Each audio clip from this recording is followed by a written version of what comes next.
We've already gone ahead and taken the solid geometry and reduced it to mid-surface geometry. The last thing to do is to make sure that this geometry is mesh suitable, and the best way to obviously go ahead and do this is by imposing a mesh on this. And what we'll do is review the mesh quality, and we'll first isolate only the poorest elements in the model. So here I only have invalid elements shown in the model. And on initial inspection, you can't see these invalid elements. Part of that could be because they're really small. What we'll do is we'll start with these very small and unseeable elements, and we'll grow the mesh slightly. And here, as we grow the mesh, you find regions of the model that have these invalid elements. So let me go ahead and hide some of these. And now what we can do is zoom in, and we can go ahead and perform some geometry operations while the mesh is superimposed. Here, if I zoom in, two of the elements are very thin. I'll take this vertex and drag it out here, and the mesh is automatically updated. I'll take this vertex out and drag it here too. I'll repeat this around the model again and again just to optimize the geometry for the mesh. I think typically you would have to deconstruct the mesh, make your geometry operations, and continue on and repeat it again and again. But within this tool, I don't have to do that. I can dynamically modify the geometry, and the mesh is automatically updated for me. And here we find various issues with the geometry that we initially thought was complete, but it was not once we superimposed the mesh on it. And now what I will go ahead and do is we'll do the element quality check again.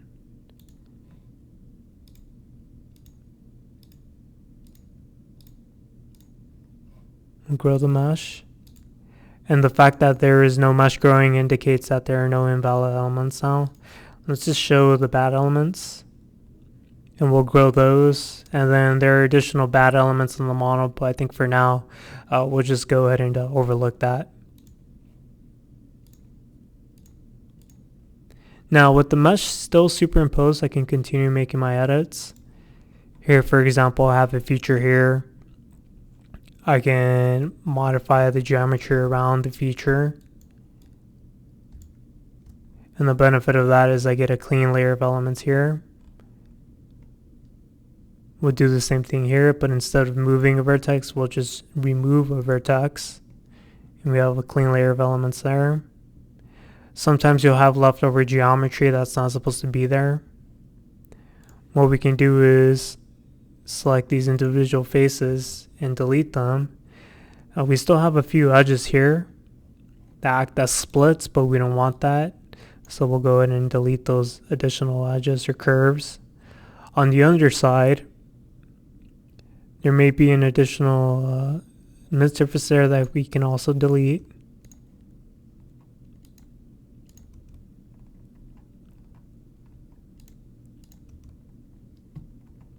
And so if we look on the other side now, I can then remove these additional curves. If we look here too, same thing, delete the face and delete the curves. I'm slowly refining the mesh for the model. Let's go ahead and use a smaller mesh size of 3 millimeters.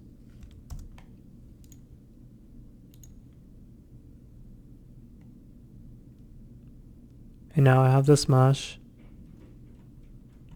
Here, if we look in a portion of the model, there's a very sort of messy mesh around this portion.